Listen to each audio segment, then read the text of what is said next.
This week, the workshop is about painting and more than painting, actually, with palette knives. Like, what are some of the things that you can do with palette knives in your studio? Because a lot of times I find my students know how to paint with a paintbrush, but they don't know all the wonderful things that they can do with a palette knife. And let me just show you, for instance, this is one bag of my palette knives. And this is not all my palette knives. I have more in other buckets over here next to me. So all different kinds of palette knives for different purposes. And I'm just going to show you a few of the pieces that, hey there, Eclectic Elegance, welcome in, welcome in. I'm going to show you a few of the pieces that I have used palette knives for. So these are some flowers. What I like to do is I like to use tube acrylic because tube acrylic or heavy body acrylic is will give you really nice texture in your artwork. So when you're using a brush, in general, you're not getting very much texture. But if you use a palette knife, you can actually get some interesting texture in your artworks using the different sizes of palette knives. And I also use a palette knife for color mixing. So when I have more than one color, hey, Salmon's girl, welcome in, welcome in. Um, Thank you. Wayzod over on YouTube said your paintings are beautiful. Thank you.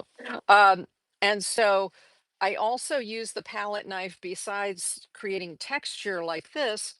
When I have leftover paint, so if I'm doing a painting session and then I have leftover paint at the end of painting whatever it is that I was working with, I take the leftover paint and I use a heavy paper, so a watercolor paper or a mixed media paper, and then I do this.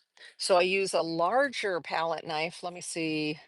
I have lots of palette knives here next to me. Let me find a big one. Come on now. Of course, just when I want a big one, the big one's being elusive, right? There it is. So this nice big one right here, and then I pick up the leftover paint and I just slosh it onto a piece of paper. Why do I do that? Why not just throw the paint away?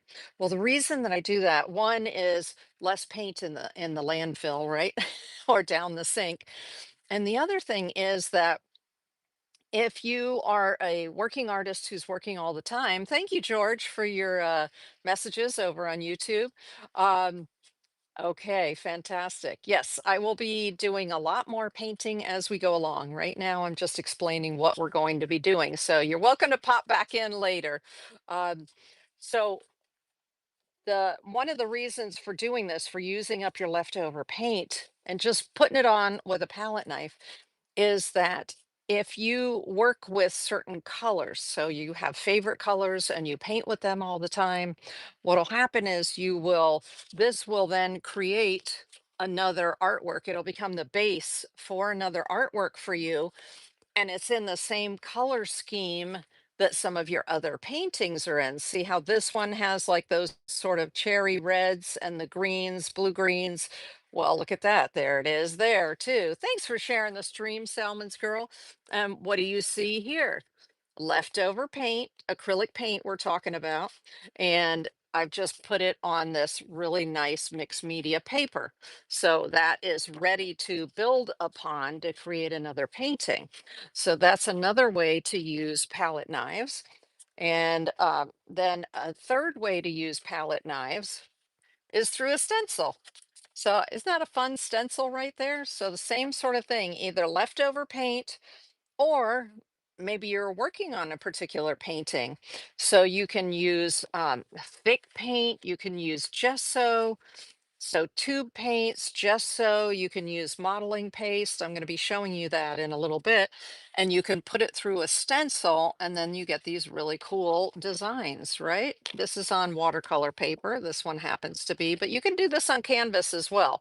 These are just some practice pieces that I wanted to show you the technique. So that's why they are on paper.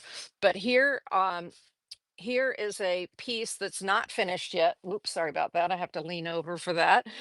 Here's a piece that's not finished yet, and it's on canvas. So this was put on with a brush, so you can see the brush stroke and it's a little more smooth. And then this was put on with a palette knife, and there's a lot more texture in there when you're building your painting with a palette knife. So this one is not done yet. It's started, but it gives you an idea that this is a canvas, a stretched canvas. Let's see. Oh, thank you so much for joining with the shared link. I appreciate it. Now, what I do sometimes is this is a flower in my neighborhood. And so I took the image of the flower from my neighborhood, and I put it into a program where I can modify it. And I kind of made it like really intense. The colors are intense, and also there's a color shift, right? It's like, woo, kind of crazy, solarized. But when I'm doing, I kind of like to do artwork that's more bright and more abstracted. So I take an image that is of a real item, and then I sort of work with it in Canva is the program that I use. And then I try to abstract it a little bit and then use that as inspiration for my painting. So if you see this, and you see this, you can kind of see where it's going, right? But I like using the palette knives to loosen up a little bit and get more um, not so representational, because I like artwork that's a little more loose than that. Here's one that I started again on paper, and it is, I don't know if you could guess it. It is a flower. It grows in my neighborhood. It's called Bird of Paradise, and it uses these colors. But here I was playing with a palette knife to get some texture and just to give the suggestion that it is a bird of paradise. Okay, so let me, here's another piece that I've done. And I actually worked on black canvas. You see the black background right there? You can buy black canvas, or you can paint your canvas this with a black gesso, either one. And all of these blocks were put on there using a palette knife. And I thickened the paint so that I could lay layers on top of each other. Now, it took a while to do this because I would put one layer on, leave it, let it dry, come back the next day, put another layer on, leave it, let it dry, right? So sometimes especially when you're working with thicker paint, you're just going to have to wait a little bit longer for it to dry, right? But this actually, I have a project for this. It's using some of the Pebeo paints and acrylics, and I have this project in on the Blick website. So the Blick website has some fun projects, and I did this project with Blick and with Pebeo on their website. So when the workshop is over, I will go back into YouTube and I will add the link on Blick. So if you want to go watch this video, I think it's what, a 10-minute video, something like that, that gives you the steps, shows you the steps for making what I call a patchwork painting, and we're using palette knives for that. Now, oop, I see a couple of other things up here. This is for a little bit later. You see the stencil where I use the palette knife and I put the thick modeling paste in the stencil. So we're going to do that in a little bit. But I wanted to show you one other painting that uses palette knives. And right here. Ah, there's my dragon. So I designed this, I call this a happy dragon. So I designed a happy dragon. See I grew up in Asia, so I love stuff that has that sort of Asian feel. Like this is an Asian dragon. It's a wise dragon. You see how it has a beard right here? That makes it a wise dragon. And the fact it has a wide snout makes it a happy dragon, because if the dragon has a thinner snout, it looks a little more mean, right? So anyway, that's just part of the thinking that I went through to design this dragon. And look at the dragon scales over here. Can you see the dragon scales? So that is done with a palette knife and modeling paste, but you could also do it with a palette knife and thick paint. So I'm going to be showing you how I do that tonight, so that if you want to, you can also give that a try. But isn't that fun? So there are so many things that we can do with our palette knives. What are some of the things that we're going to be using with the palette knives? I showed you the palette knives earlier. So this is a cool set that I just got. This is actually a set that I recommend to my students, and it's right here. This is the Arteza set of 8. So most of the time, hey there, Aunt D's Boutique, welcome in, welcome in. Most of the time, if you see on in the description of the videos on YouTube or in my articles on my website, I will link to various products that we use during the show if you want to go check them out or pick some up for yourself. And so if you don't have palette knives, then I really like this set. This is the other one that goes in there too. And then these two. So it is a set of 8. And I like it because of all the different shapes and sizes that you get in the set. And this is a spatula. So it's used for color mixing. This is a, or even spreading. You know, kind of like you would spread a cake, but you can spread with the spatula on your painting. But if you'll notice, the spatula is straight. You see how it's just straight from the handle? So that is a straight palette knife. And this is an offset palette knife. You see how it comes up and then it has a crook in it? That's called an offset. So most of the time I use an offset palette knife. Even my big palette knife like this one is offset. Can you see that? How it has a little crook in it? And the reason that I like the offset is that it keeps my knuckles from scraping in the paint. You see how the offset gives you a little bit of room there? So your fingernails aren't doing that. Oh, and but you can still, because this is so flexible, you see how flexible it is? You can still work with the tip of it on your work like this and keep your knuckles out of your paint as well.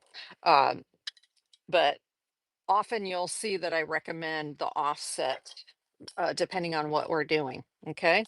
Um, but there are some great shapes in here. My other favorite shape is this one. See the skinny little tongue there?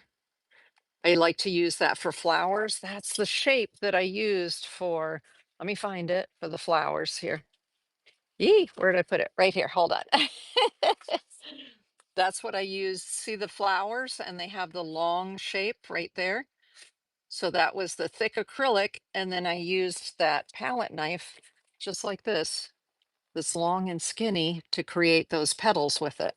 Okay, so I actually learned to palette knife paint from a gentleman in Delray, Florida, who called himself a palette knife painter. And I'm like, what the heck is a palette knife painter? And he had a whole board that he had nails in. And then you see how these palette knives have a hole in it right there? You see the little hole?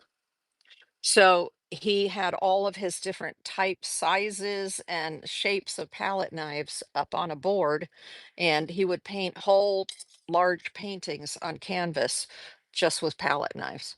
Fabulous. And that kind of opened my eyes. Oh my gosh, it's a thing, you know, it's a thing to paint with palette knives. Love that. Okay, so I was talking about the supplies. We've got, you know, I love this set, but the cool thing is you can also buy individual palette knives. So you could buy, if you wanted one of these for color mixing, or for, you know, doing a bunch of putting paint on your piece similar to this. This is the kind that I use for this, right? Where you're just putting large swaths of color on there. Then you can buy just one of these. You don't have to buy a whole set. But if you're new to palette knife painting, this is a great set with a lot of different shapes in it. Okay, but there will be a link to that in the description of the video. Um, and then once you get started looking at palette knives, holy cow, y'all. I know I'm creating some monsters right now, some painting monsters, because you guys are going to be like, "Ooh, I want that palette knife. I want that palette knife." Let me see. I have some from Italy, and with these really funky handles right here. See, here's that skinny one that I made the flower petals with. I'm looking for, oh yeah, check this one out. This is also from the Italian company here, but it's red, white, and blue in the handle, and then it has like a little fork for texture. Ah, there's just so much. So much. So many different kinds, just like brushes. There's so many different kinds, and you just kind of have to play around with them, try them, and see what you like working with. Now, the type of paint I had mentioned earlier, but I'm going to mention it again, is you're going to be wanting to use some sort of tube paint. So this is the Pebeo Studio Acrylics. Actually, Artist Loft has some really good paints. So this is the Artist Loft white that I use to mix with a lot. But if it's in a tube like this, it's going to have at least somewhat, it'll have texture. Now, there are other paints, for instance, by Golden, the Golden Paint Company, and Liquitex, and they call them high, what do they call them? Not high flow, high density or something like that. Um, Heavy body. Sorry, they call them heavy body. And so they come in tubes. Sometimes, though, you can also get jars, and the jars also can have heavy body. But you want to look on the label and see is it a heavy body paint or not. Okay. And then you can also, so that's the paints.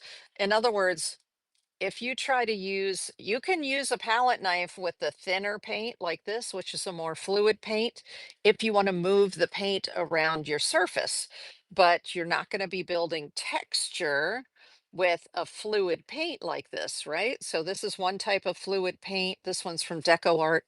This is another type of fluid paint from Golden. Okay, but it's fluid, it's very watery. So yes, you can apply it with a palette knife, but it's going to go on really thin, or it's going to self-level, where paint that comes out of a tube like this is going to give you more texture. And then there's also something called modeling paste. So here it says modeling paste. And the cool thing is that you can add modeling paste to your paint. So you would have colored modeling paste, or you can just use modeling paste as it is right out of the jar. And that's what I like to put through my stencils. I like to take the modeling paste, put it in through the stencil, and that gives you extra body. That's what that one was that I showed you just a second ago. Okay, let's see. Where did I put it? Right here. Hold on a second. The one that I use with, see there? That's modeling paste that I used my palette knife and I put it through the stencil. So I am going to show you how to do that in just a little bit here. Um, Let me see. I have so much on my table, y'all. Oh, and here's modeling paste in a tube. See where it says modeling paste? So sometimes it comes in a jar and sometimes it comes in a tube. Um, what else? What else? You can do this on canvas. You can do this on paper. Um, you can do it on wood because you can paint with wood on acrylics as well. You can buy pre-primed panels, and that's what whoop, that's what this is done on. That's a pre-primed panel, so it's hardwood, right? And so those are some of the different surfaces that you can use um, with this technique. Now, let me share with you some artists that I have discovered that I'm in love with. They're so, oh, sorry about that. One more thing that I'm going to show you is when you're working with acrylics, I like to have a disposable palette. So this is a disposable palette pad. It has 40 sheets in them. Most of them have 30 to 40 sheets. But what the palette pad does is it has a shiny surface here.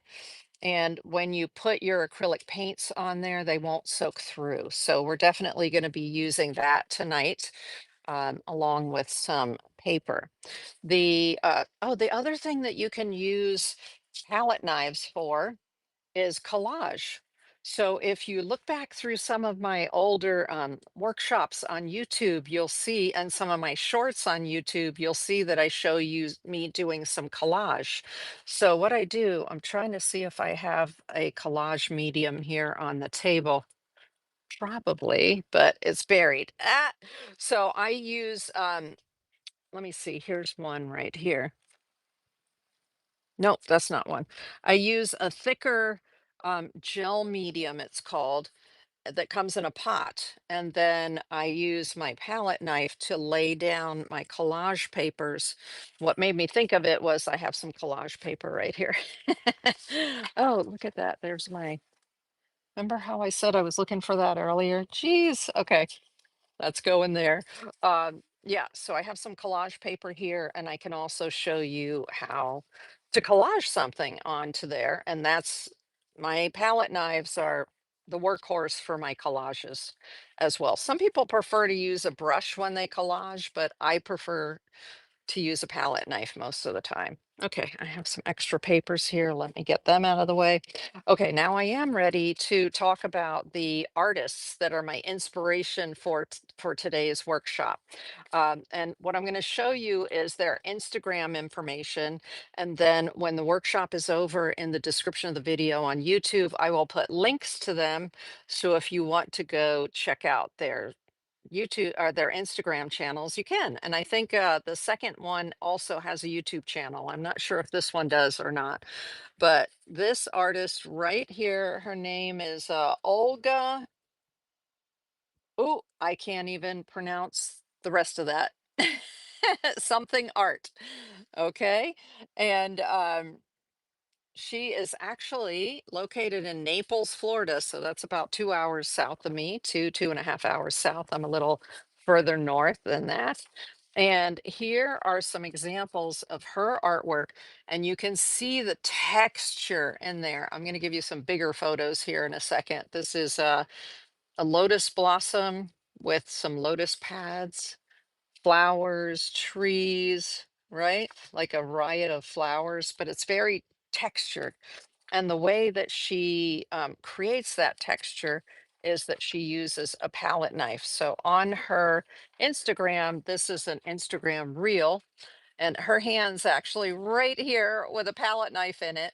And so she painted the background, so that sky color, and a branch she painted it with a brush in the background, and then she went on top of it with a palette knife to create all those dots to make it look like a flower texture.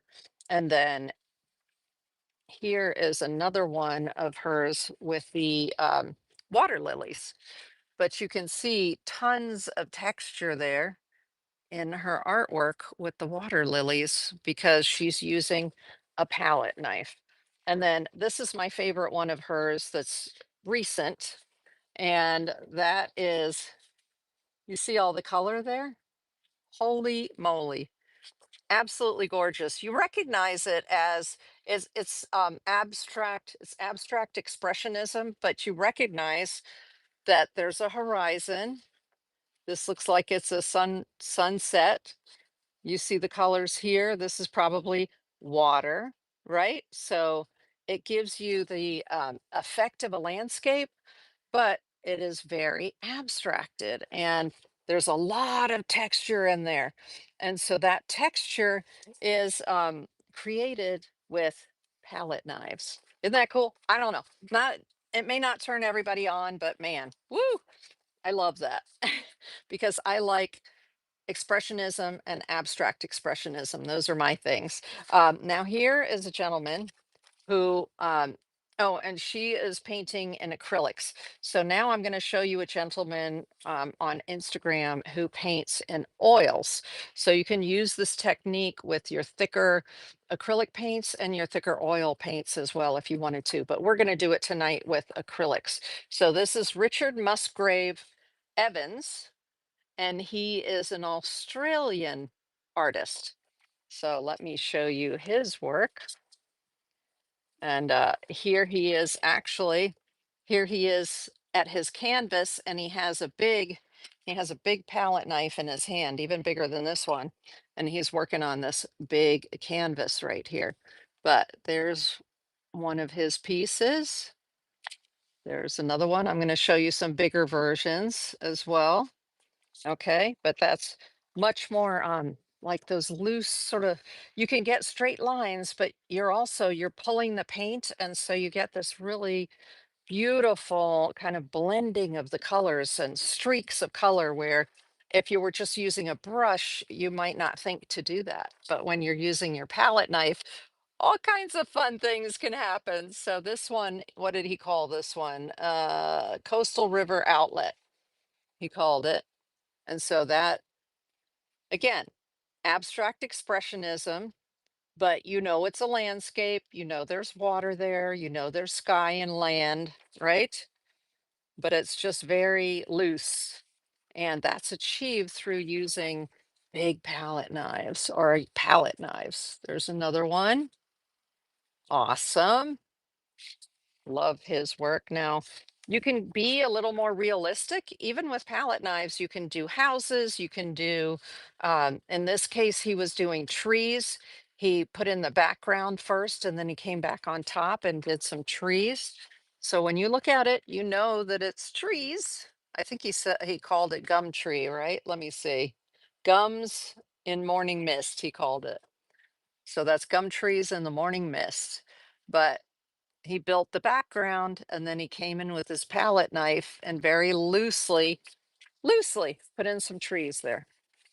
And then this one, which is one of my favorites, because apparently this is sky, this is water, and then this is some land, and he just went swoof and swooped some of that land color across what would be the water. Isn't that crazy? But you know what it is when you see it, but it's super loose, and I love that. So what I did was with his kind of art in mind, I went to Pixabay, which is where I like to get reference photos. I get reference photos from Pixabay, from Unsplash, from um, Pexels. Okay, those are three websites, and I'll put the links to them in the description of the video, where you can get royalty-free imagery. Now, some people say copyright free imagery, but actually the copyright remains with the artist, but we have the right to use it. Now, I don't have the right to publish any of these images, so you won't find them in my articles. But what I will tell you is this is what I searched for. I put in the words tidal, pool, and coastline, and then I was able to find these pictures that are royalty free that I can use as inspiration for my artwork. So you see how these could give you um, a feeling similar to that, right? It gives you form, and it gives you maybe color that you might want to go for, something like that. So I pulled these pictures as inspiration for us to do a quick little landscape type painting later. Okay. So, woohoo, got those right there. Um, Let me see. I'm just clearing my workspace here just a little bit, so we'll have some room to get started. Let's see. What I do is oftentimes if I'm just testing stuff on a piece of paper like this is just watercolor paper. I'll save it because this is oil pastel. I just save it so I can use the back, right? You can use if you didn't know that, you absolutely can use the back of your watercolor paper to paint as well. Yay! Like, see this one right here? Not a finished painting or anywhere near it, but I can paint right over top of it, or I can use the back. Actually, why don't we put something right over top of it? We'll use this, and the first thing I'll show you is doing a little bit of collage over top of that. So that's the first use. Okay, let me get rid of some of these papers so we can go over top of the table. and we can get started with the like actually doing it. Let's do it. And I want to get myself some gel medium. So let me because the first thing I want to show you is how quick and easy it is um to do collage using palette knives. So let's see, gel medium, gel medium. I'm opening my opening the drawer of my paint over here. Okay, so this is the Pebeo Studio Acrylics gel medium. I also use a gel medium in a jar. I'm looking for that right now. Let's see. So gel medium comes in different thicknesses. This is well, acrylic mediums. Hey, S. Diedrich, welcome in, welcome in. Acrylic mediums come in different thicknesses. So this is the Liquitex gel medium, and it's coming in a pot. This one is the Pebeo that I just showed you, gel medium, and it's coming in a tube. Now, these are different. This is a gel medium, and this, you see this from Golden where it says matte medium? This is a fluid medium. Now, a lot of people like to use the fluid medium for collage as well, but my favorite is the gel mediums. They just have a little bit more body to them. I do use the other ones as well. Hey, I'll use whatever I have on hand, right? If I'm running low on one of these, I'll be like, ah, okay, let me use the fluid medium instead. But when it comes to collage and you're using your thicker papers, like this is a thicker paper that I made, and then this is an old map that I have here. Um, ooh, I saved this because my daughter's name is Devon, and this says Devon in England, right? It's from an old map. So I'm going to show you how I collage that down using my palette knives. Okay, let's get my other palette knife that I usually use. Now, my personal favorites are this big one and this one, which is a diamond head. Do you see the diamond head right there? Now, of course, a lot of people like to use the trowel head. So you see this one that's rounded at the bottom? That's the trowel head. Hey, you can see mine's dirty, so I do use this one as well. But for collage, I prefer the diamond head and the straight. Okay, so right now we're just going to take a little bit of this gel and I'm just going to, the cool thing about gel medium is an acrylic paint with no color in it, but it's kind of thick. You see that? That's why they call it gel. And you can also add paint color to this and put it through a stencil and it will dry clear. Even though it looks white right now, it's going to dry clear. Okay. So it's just acrylic paint with no pigment in it. So which side do I want to use? That's always the problem, right? When you have a map and it's double-sided. I like all of the stuff I see on here. So I'm just using my palette knife and I'm going to put it onto the back of here. See, I don't worry if I'm getting it over here on my painting in the background because it's going to dry clear. So it doesn't matter.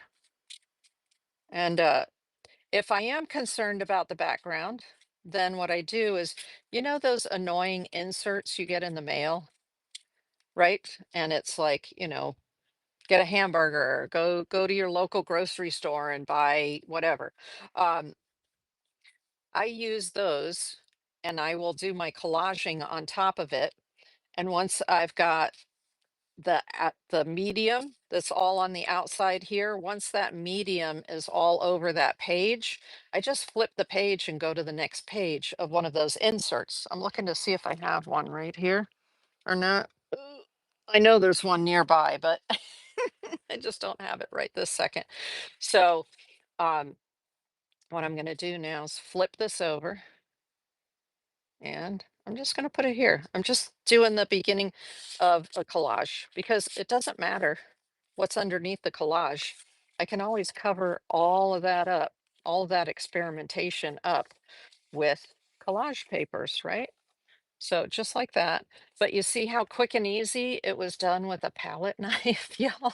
That's my secret weapon for doing collage is a palette knife. It's so easy to clean up too. Let me put another piece on here. This is a marbled piece of paper that I made. Let's just do that. And I already have some of the gel medium on here. Let's use the Pebeo one. And just squeeze some on there. And then use the palette knife. So you can do your base. Like usually I'll do a collage as a base for a piece of artwork that then I put other stuff on top of.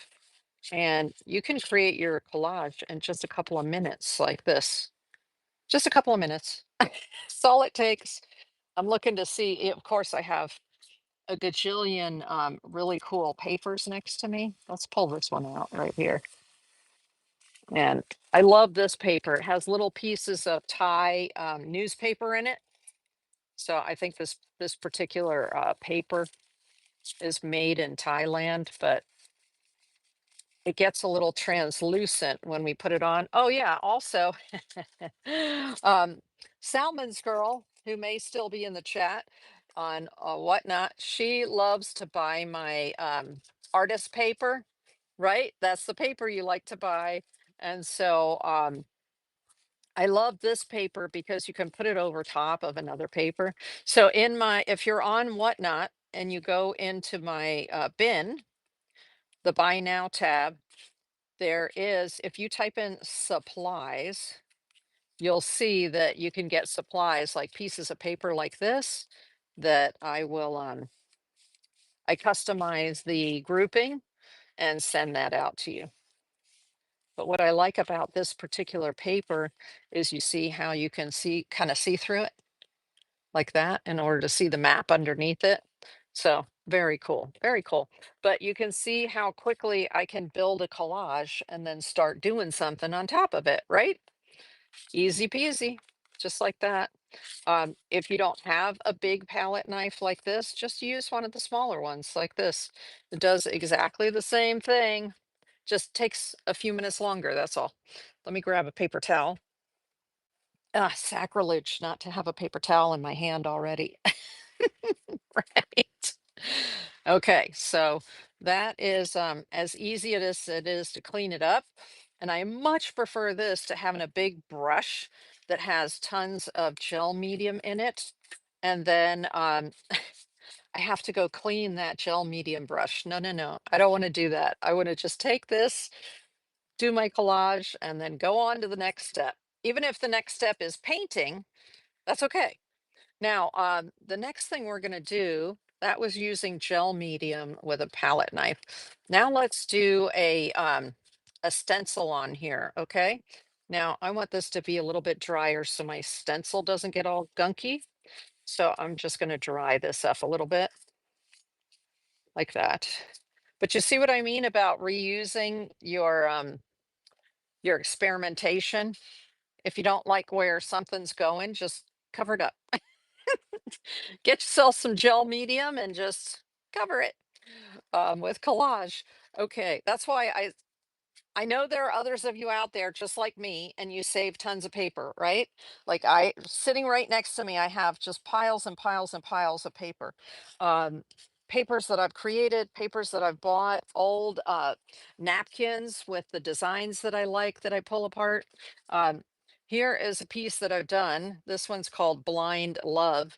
And you see this paper in the background. That's some Chinese calligraphy I did.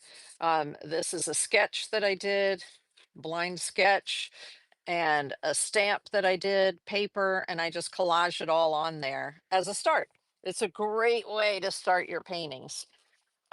Okay, so let's do the stencil.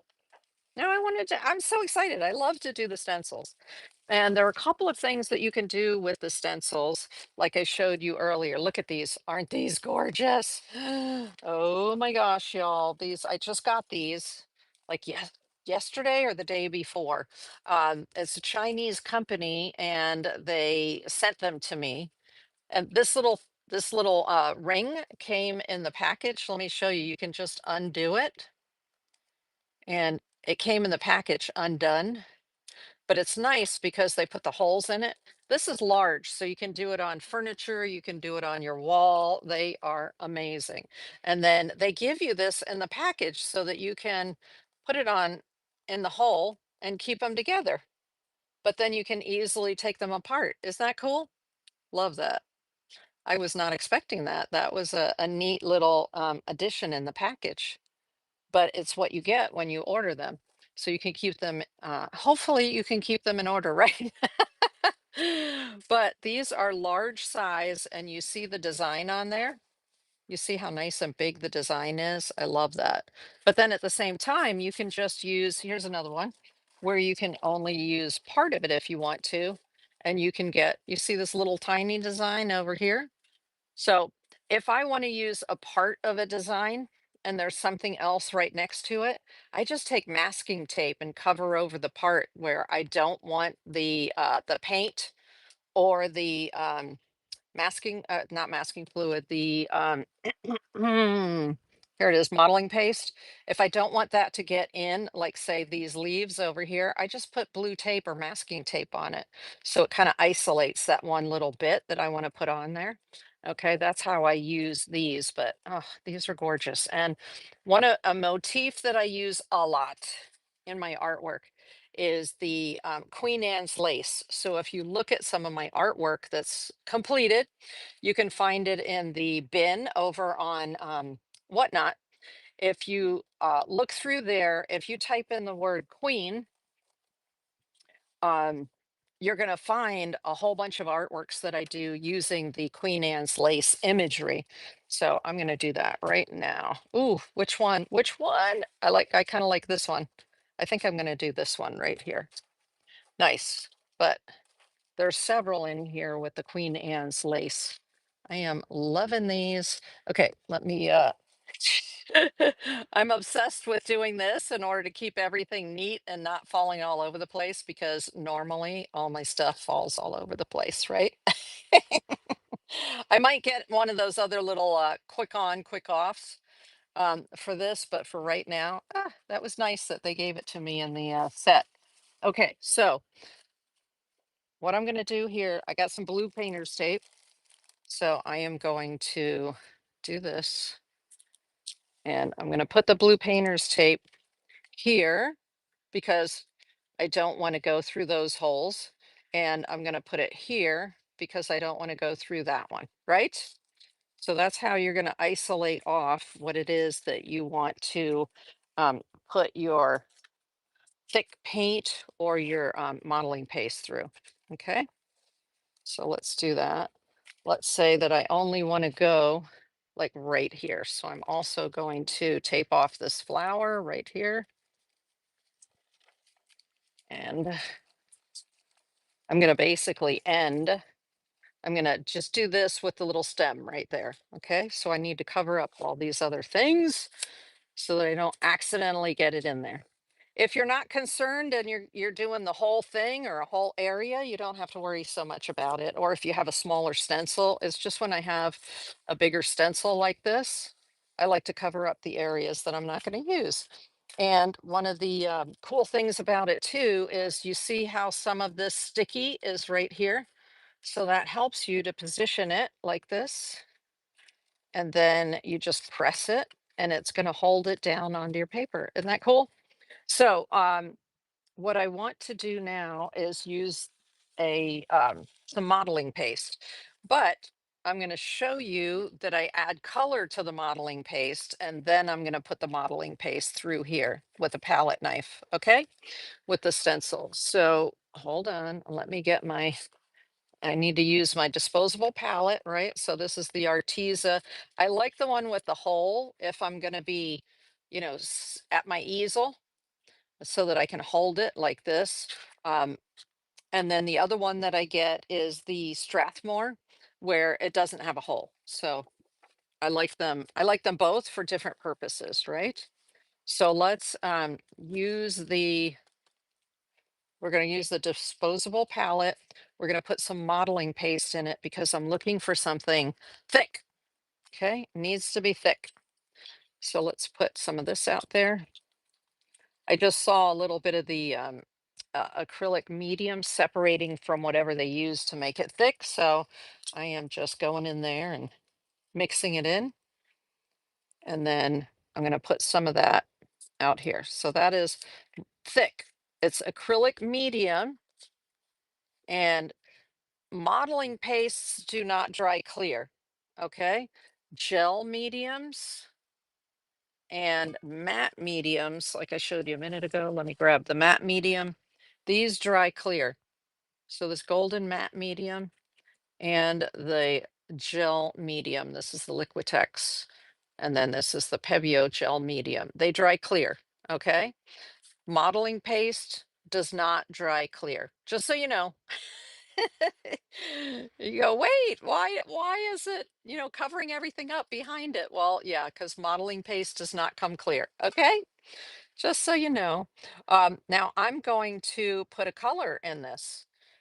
I could put it in just the way it is, like a paste, a putty, but I don't want to do that. What I want to do is I want to go ahead and ooh, I need something flat behind that. I'm sorry. Hold on just a minute.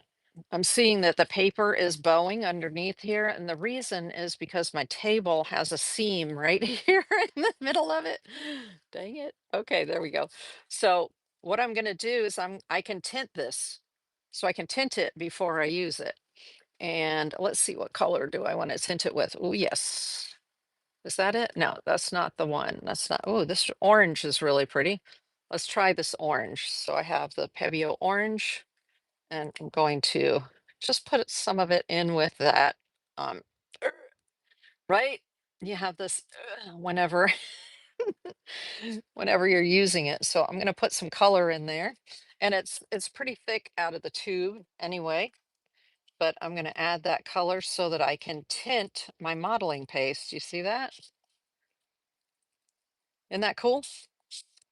So you don't have to use the modeling paste as it comes. You can make it whatever color you want, but it is, whoo, you see how nice and thick it is? Like that. Now, I don't have to use this big spatula to put it on. I can use the smaller spatula so I can be a little more precise. Okay, because this big one, usually you're working on larger areas. I always have trouble with my stencils. Yeah, I know, Salmon's girl, I know. They're finicky, right? So let's see what I mean about palette knife painting. I just cleaned it. I didn't have to go to the sink, no nothing. Awesome. Love it. Okay, so my paper is bowing a little bit, but I'm going to hold my stencil down as I do this, and I'm going to grab it on the bottom of the palette knife. Okay, grab some of the paste on the bottom of the palette knife. I'm going to hold these different areas here, and I'm just going to try not to go back and forth over it on your stencil because otherwise it gets underneath. And this one, I didn't let the paper dry first, so the paper's a little bit bowed underneath it, but we're going to do the best we can right here. Okay, nice and thick on top here. Eee, I can see the paper is like bowing underneath. No, but we'll do the best we can in the circumstances. Okay, and then over here, and then a little bit of the stem. Boop. Okay, there we go. Oh, I've got some thickness right here. I'm just going over the top to get rid of a little bit of the thickness. Okay, clean. Y'all, that's why I love using those. All right. Well, let's see how we did because the paper's bowed. Normally, I would wait for the paper to dry and then maybe put the paper underneath a little bit of some books in order to be sure that it's perfectly flat to work on it. But let's lift it up and see what happens. Oh, cool. Nice. Nice. And then to clean these, okay, this is what I usually do. I usually have a tub next to me in my studio. And then with the tub, I will, if I'm doing a bunch of stenciling, I will throw it in the tub and clean it later, a tub with water in it. Okay. But if I need, of course, to clean it, um, if I don't clean it and it gets hard on there, I spray it with alcohol, y'all. I always have alcohol. Yeah, didn't think about putting it under books, right? Um, so this is alcohol, just rubbing alcohol, like the stuff you get in the drugstore. So if this gets hard on here, just spray it with alcohol, give it a few minutes, and then wipe some of it away. If it's thick like this, it may take a couple applications, but yeah, you can get it off of your stencils with alcohol if it dries. Okay. So that's just, and I have a short on that on YouTube also. So if you forget, you can always go to my shorts. Okay. But okay, here's another thing you can do if you have paint on your stencil. And that came out that came out pretty well actually. But you see how thick it is because I was using the modeling paste, but you can also see how the paper is bowing. So it's thicker in some places and thinner in others. If I wanted to adjust it, here's my palette knife. I can pick some of that up, or I can come in with a teeny tiny little brush if I want to adjust it, if I don't want it to be so thick in certain places, right? Because the thicker it is, what does that mean? The longer it's going to take to dry. So it just depends. I can leave that overnight and then it'll be this beautiful thick up off the top of the surface paint. Love it. Fun. See? So that just we did some collage, we did some stenciling, fabulous, and all using our palette knives. I haven't pulled a brush out yet. So the other thing you can do with this, let me take one of my pieces that where I've already started putting stuff on it, right? And so that I can show you. I'm just looking for something that maybe is already started. And show you this other technique that I like to use. Okay, this one is already flat. See this? This is just watercolor on watercolor paper where I was playing around, right? Because we have to experiment with new paints that we get and stuff like that. So certainly not a finished piece, just a base for something else. So what I'm going to do with this is I'm going to put this down here like this. I'm going to push on the tape. I could even, if I wanted to tape the top of it, where did I just put my tape? Ugh, don't you love it? It was right here. I bet it rolled right off onto the ground. Oh well. Okay, not finding the tape even. Oh, there it is. Even though you and I saw it right there, right? Okay, so here, let's do this. Bloop. Put that right there. So we've got it right there. And I'm going to use my palette knife and I'm going to take that leftover paint that's on there. So, and I'm just going to push it through. Coolio. So now it's thinner. It's not as thick on there, right? For me to clean it.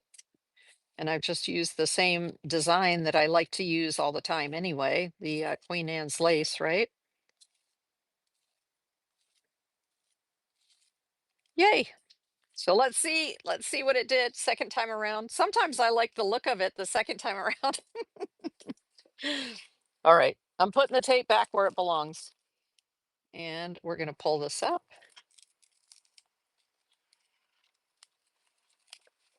Awesome. Little bit of it came out the underneath, but not bad. Right? Oh, I neglected to say before tonight's workshop, I was like, you know what? I might want a stencil or paint on top of this. So and it's watercolor. So of course if you get it wet, it'll reactivate, right?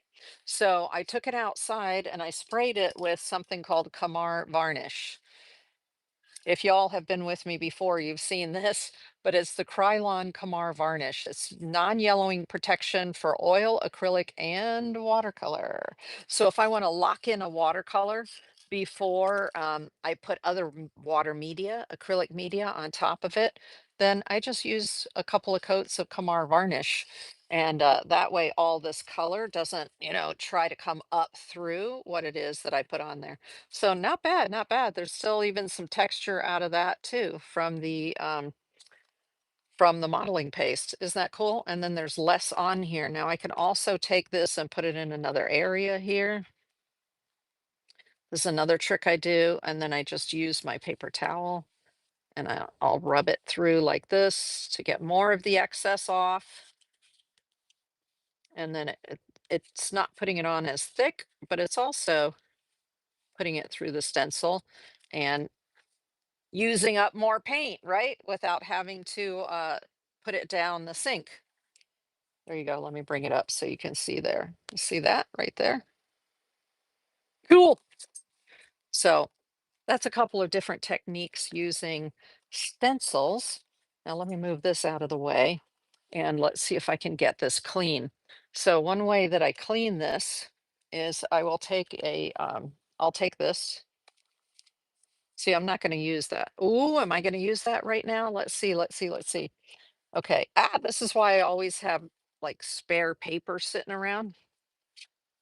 So see, like a book like this, I can't do it here because that's wet, right? But I have this is that my normal canson. And so what am I gonna do? I'm gonna take this and I'm just gonna put it on here like this. See this broken line, that edge like that? Ugh, I love that. So as I'm doing, let me just set that right there. As I'm doing a painting session, if I have leftover paint, this is exactly what I do with my leftover paint. I just put it on another piece of paper because I'm going to have more leftover paint, right? And I just keep building. So I have lots. Actually, I was doing some clearing in my studio this week, and I have a pile of probably 40, 50 paintings that are partway done sitting over in the corner there. And some of them are like this, where I just take the paint and I put it on the paper real quick like, and then I've got the beginning of something else, right? The beginning. Okay, now I have to figure out a place to put this where it's dry, right? There, I got something. How do I clean this up? Bam, just like that, done, right? Didn't have to go to the sink. Okay, so what I'm gonna do here, let's clean this off. Nope, I need a new one. New sheet. So that's the beauty of these. They're disposable, just like that. And there we go. I'm just going to spray this with some water real quick. There we go. Now, I also will do this on top of a piece of paper if I have something sitting around. Let's see. What do I have? I have this little thing sitting around. Let's put that underneath there. It may or may not do anything. You just never know. That's the life of a mixed media artist. See, it's like you can't waste any opportunity to use paint. It's a crazed obsession, right? There we go. Trying to use every last bit of that paint on the stencil. But that's from an art perspective. I mean, I could use a paste and maybe I'm putting it on the wall and I want to get a 3D relief. So I'll tape this stencil onto the wall and then I'll either use a modeling paste, acrylic paste, or I'll use, if there's something else from the hardware store that will give you that raised edge to it. And with the palette knife, you can even do it this way on the wall, right? You don't have to do it flat. You can do it up on the wall if you have a good paste. Okay, look, we're almost clean there. Isn't that cool? Almost clean, because isn't that a problem with your stencils too, is trying to keep the dang things clean? Okay, well, that didn't do a whole lot, but it just added another layer to that little piece that I was working on. Okay, I flip it over and you see all the paint on the back as well. Especially when you're working with thick paints that you've used modeling paste, you're going to get some of this on the bottom there. But water, spray bottle, like that, and we'll just wipe that off. I'm on top right now. I'm on top of the disposable palette. Okay, clean, clean, clean. But if I had my bucket of water right next to me, I would just bloop, throw it in there and clean it later, so I could just keep painting. Right? I don't want to have to stop to clean my stencils. I want to keep painting. Hey, but this is how you would do it. Okay. There's a little bit of paint left on there, but that's where you could later spray it with alcohol if you wanted to get it completely clean. But just like what are they? Just like stamps, you're likely to that brand new is likely to be the last time that this is clean, right? Because if you actually use your stuff, then it's not going to stay clean. It's going to get nice and dirty. And then when I'm done, I pull this off. Boop. Let's just pull this carefully. See how I'm pushing right here on the stencil because I want to be sure that if your stencil is a little more delicate, some of them are thinner than others. This is actually a really nice thick one, but some of the ones, if they're thinner, then you want to be sure that you have a fingernail or something. You're putting your finger here to hold it down as you're pulling the tape off, okay? Because you don't want to tear any of the delicate little pieces of plastic if you have a more delicate one. This is a more robust one though, which is great. Okay, there we go. Nice. Okay, Salmon's girl, now you know how to clean your stencil, right? But like I say, later, if I wanted it to be even more clean, thank you. I would take the alcohol and the alcohol doesn't hurt the mylar, and these are made out of mylar. So you can just put the alcohol on it like that. And you can, if you really want to get it clean before moving on to something else, you just use the alcohol. Okay. And wipe it all up. Woo! You have to be careful because that alcohol smells, doesn't it? It is smelling. Okay, cool. Cool. So that was fun. That's I have some fun oh, you make stencils, right? You make stencils with your Cricut, right? Salmon's girl.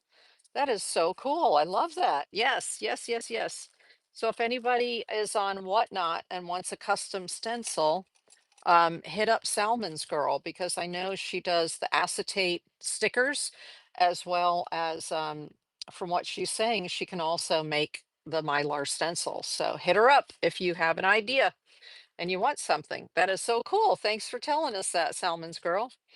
All right, so that was using the thick paint through a stencil and doing the collage using the palette knives. Love that. Okay, now let's look at creating some texture. Oh, hold on. I'm looking for a place to put this one. Okay, I think I found a temporary place. All right, what do we have next sitting over here? Oh, I want to be sure I remember the givey because I have a giveaway for y'all here. Um, all right, let's next go to I just found this. I don't know how long this has been out, but this is the Canson Graduate Mixed Media Black Paper. And it is mixed media. So you can put both dry media and wet media on it, which means you can put your inks, you can use markers, you can put acrylic paints, all kinds of stuff on here. And what I wanted to show you is, again, that is modeling paste. That is modeling paste. It looks amazing because of it's opaque, right? It's not transparent. It looks amazing when you put it on a black or dark surface. So we are going to work with this one, this little one. And let's do something that's like either the dragon skin or like a fish. See this right here? How it looks kind of like scales, right? So the dragon or the koi fish or something like that, this would be a great technique for it. So let me find, I'm really looking for my other one. No, let's use the tube. So what I'm gonna need is, where did I put it? Where did I put it? It's underneath there, Tristina. There it is. So let's take the palette and I'm gonna put some of this modeling paste from the tube. So it's okay, you can get modeling paste from a tube or modeling paste from a pot. Like this, modeling paste, modeling paste. So I'm just gonna put some out here. It is opaque. It is not going to dry clear. Hey, Flower Gazer, thanks for popping back in. I really appreciate you letting me know earlier that YouTube was not showing me because I did reset the show and now Yay! The show is simulcasting over to YouTube. So thank you. I appreciate that. So let's do some of these scales right here. I actually use two different types. I can use this one, this shape, and remember that comes also in the Arteza set that I showed you earlier. So you get one of those skinny ones like that. And this one happens to be from Italy. It's RGM, is it called? Yeah, RGM. Beautiful. I love the handle. That's why I was attracted to the colors, the neon colors, right? Yikes. Okay, so when you're working with a palette knife, oh, the other one that I like to do this with is, I'm going to show you. See this one that's a trowel shape, but you see how the ends of these are relatively small like that. So I'll show you with this one and I'll show you with this one. So modeling paste on the bottom. I want to have just enough here. So you're going to have to practice this to be sure that you get enough, okay, the right amount. So this is the Canson mixed media paper, and I'm going to put it on, make sure there's enough on the bottom there to make your little scale. And see how I'm supporting it so I can get it right where I want it. So I'm supporting it with my finger in the crook. Remember I said I like the offset? So let's do that. And then bam, there's the next one next to it. And then there's the next one. What you're going to find when you're building scales like this is that it's very difficult to go back and correct one of the previous scales. I'll bring it up closer in just a moment and show you, okay? So if you feel like you messed one up, don't go to the next one until you're happy with the one that you just did, because it's really hard to go back and rebuild them.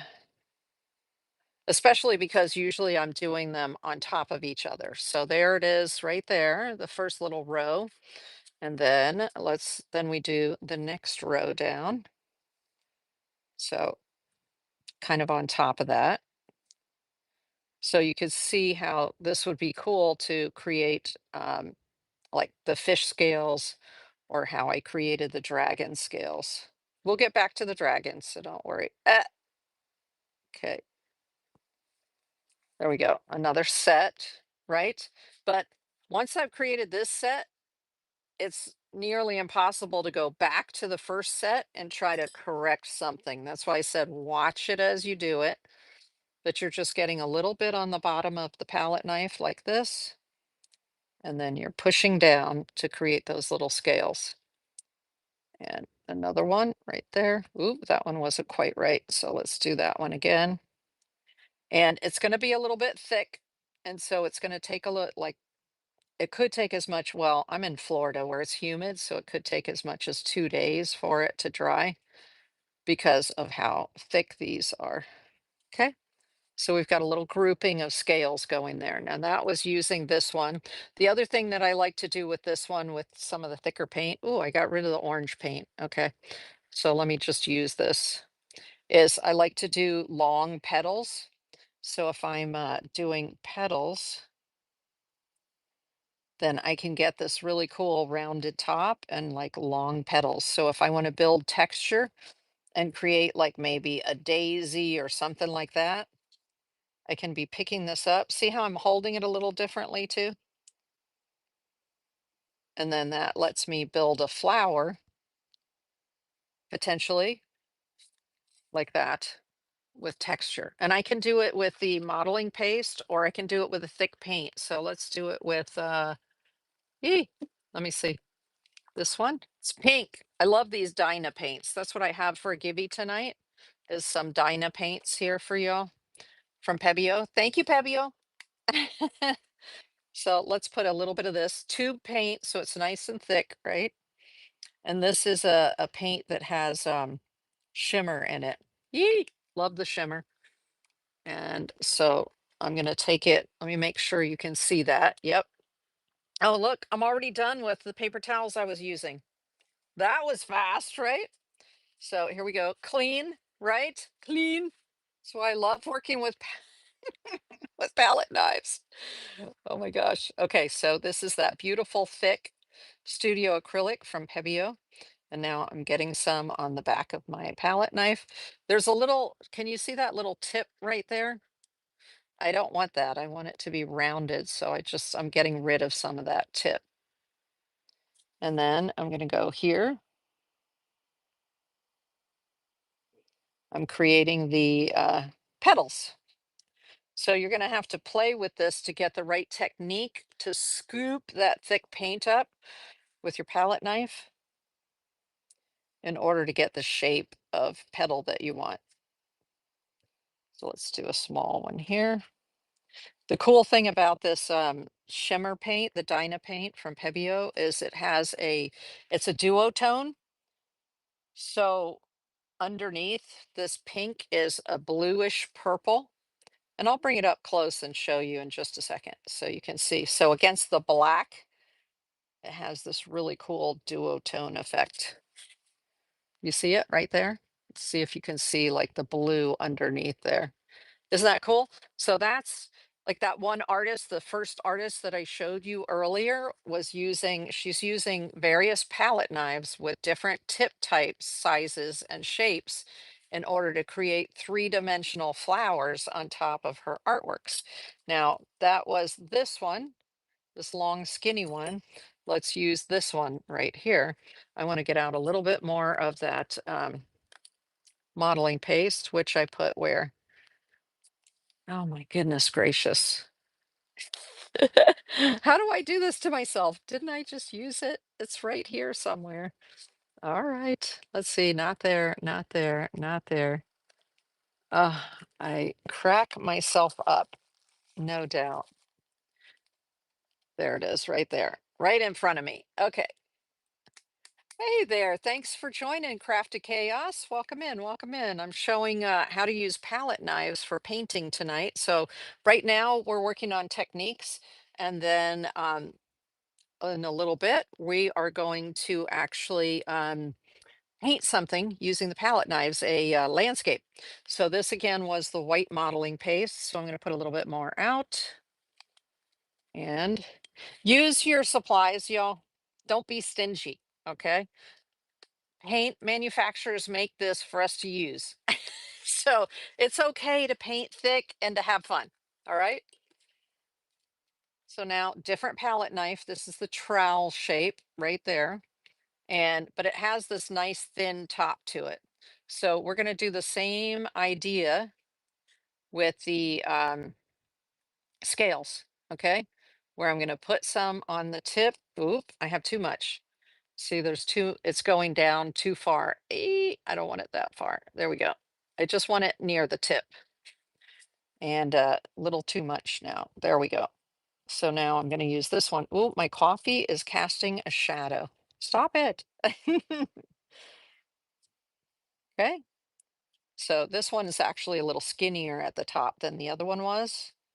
So the scales are looking just slightly smaller, but that's okay. So you can adjust based upon the size of the tip of your palette knife, right? If you want bigger, broader scales, then use a palette knife that's bigger at the top here. Okay, there we go. I'm just going to do 2 rows and then I'll show it to you so you can see again.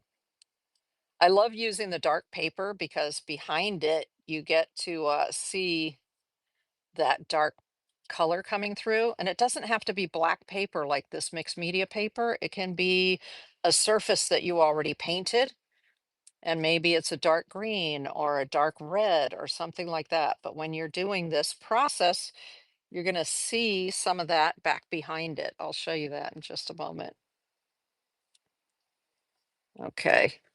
So now you can see this one deposits a little more paint, right? That was this one because actually the roundedness of the top of this is slightly larger than the roundedness of the top of this one. And the shape's a little different. So, but you see the black underneath there? So you're able to see whatever's back behind here, even when you're using the Sorry about that. The modeling paste. Isn't that fun? You can purposefully, which is what I usually do, purposefully push the tip so that it's showing some of the color that's underneath there, which I think is great. Ah, that pink is so pretty. The pink. It's so pretty. Another thing you can do is you can take some of the modeling paste, for instance, here, and depending on how you move your palette knife, you can get these various um, textures. Let's put the pink in there too. Why not? Why not? And so moving the palette knife like that, let's get some different texture going there. And then, so this is kind of like the gentleman that I showed you earlier from Instagram, right? You recognize that kind of pulling the palette knife, so you're getting that streaking going on, but you can scrape back into that. And to make it really dramatic, I'm going to use the one that looks like a fork. So this is a palette knife that looks like a fork. I have so many cool palette knives in here, y'all. See this one that looks like a paddle? I use this one for for broad um petals, right? Because when I put it on the paint here, it gives me a big broad uh I'll just do this right here right now. It's going to give me like a broad mark. You see that right there? So this can be very helpful too, especially if you're doing florals. That shape can be great, but ee, you don't have to have a fancy palette knife for this, okay? I'm going to be honest, they gave this to me at a show. The RGM company, the folks from Italy, they were like, "Oh, you're an artist?" Because oftentimes at the shows, who they're meeting is other manufacturers, but when they get a real artist in front of them, they're like, "Ah, can we give you something?" So they gave me this. They gave me a couple of these, and this one happens to be a fork, but you can use a fork from your kitchen. And the purpose is just to create texture, right? That's the idea. So you can use your palette knives or your kitchen tools to also create texture in your thicker paints. Isn't that awesome? Awesome. So I didn't have to do that with a fork type palette knife. You can even scrape with this kind of palette knife. So this is the trowel, and I can just scrape. I can make marks going on its side like this, right? Do you see all of that going on there? So I'm just trying to open your mind to some possibilities of what it is that you can do with your palette knives. So let me set this aside. Ah, I just love the texture so much. Love the texture. It's awesome.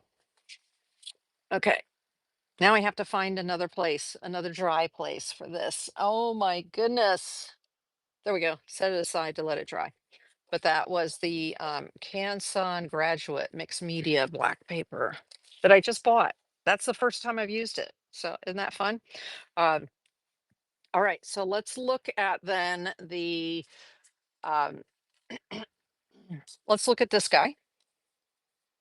And this is a dragon that I designed.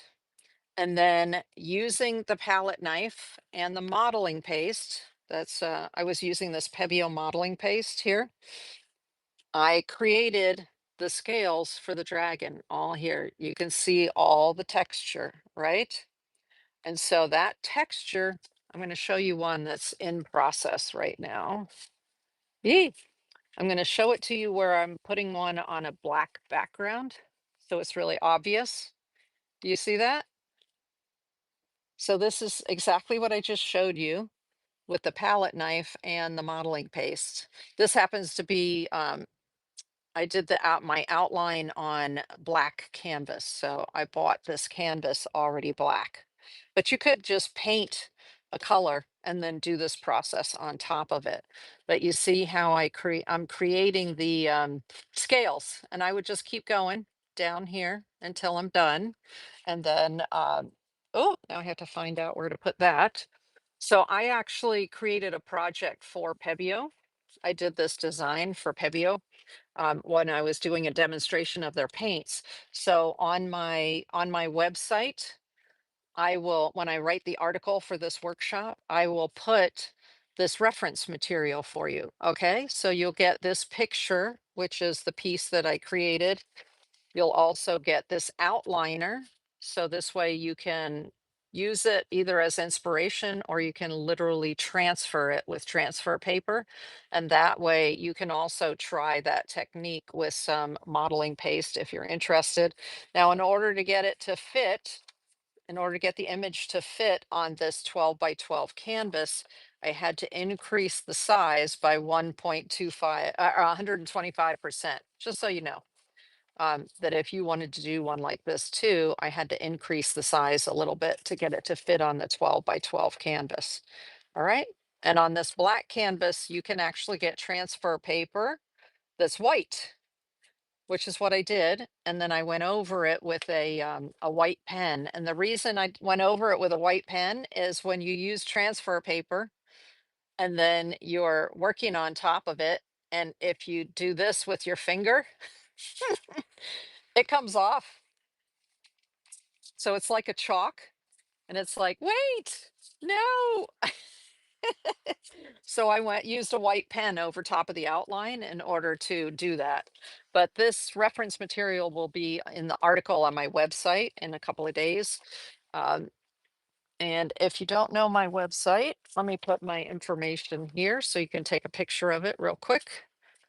There you are. Yes, if you snap a picture of that, my Instagram, and there's my website, Deets Art, and you'll be able to find that. Okay, so the next thing is here.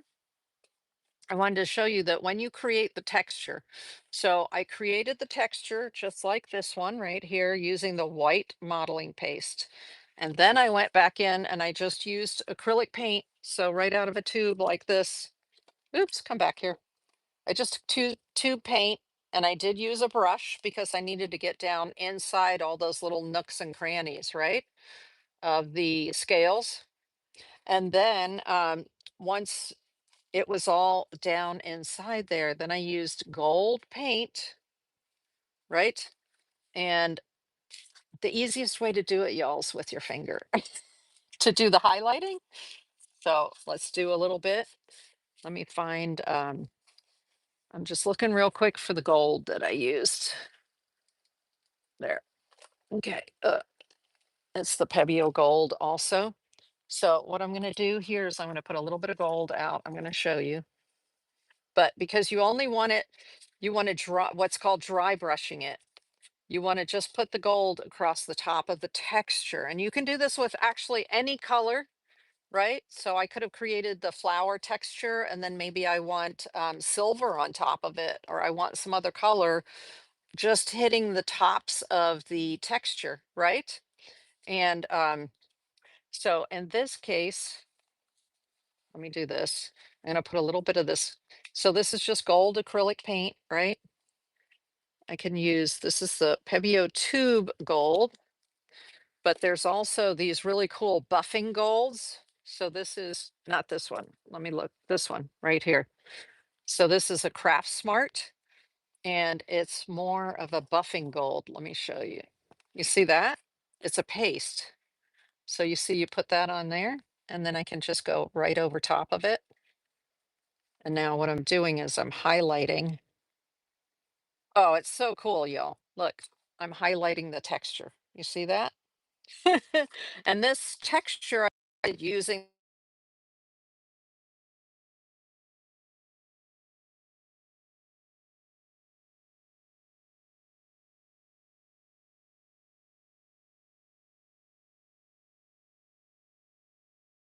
sorry, I forgot you're teaching.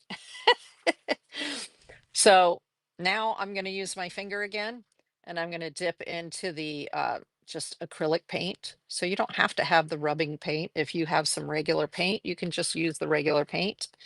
But I don't want too much on there, right? I only want it to be very thin. and then I just rub over the top, and that's going to bring out the texture. The texture doesn't have to be dragon scales. It can be anything that you have created texture with using your palette knives. See how easy it is to do that? Isn't that amazing? Ah, I love it. If you hadn't guessed, I love doing these things. So here, you could see the effect all the way. And I use the same paint, and I painted this area in here so it has that gold shimmer, right? And then it's mirrored here. But okay, okay, okay. I'm gonna put this away real quick like here. And then what am I gonna do with that little bit of gold that's on there? Well, I'm gonna take one of the pieces that we started earlier. This one where we use the leftover paint, right? And I'm gonna grab a palette knife. You're going to become obsessed with this now. You're going to be like, oh, no paint. That's why I have a no paint left behind policy. I'm always thinking, how can I use that little bit of paint that's left over? So I'm just going to take this palette knife in hand and put it onto the paper. If you wanted to be more intentional with your design, you could, but this is just leftover paint. It's called serendipity paper, right? Now I have some gold on there, orange and gold. It looks great. It's looking good. It's moving ahead, right? Okay. Oh, you're back. Hey, Wayzod. Welcome back. Welcome back over on YouTube. We've been having some fun creating texture with modeling paste and our palette knives.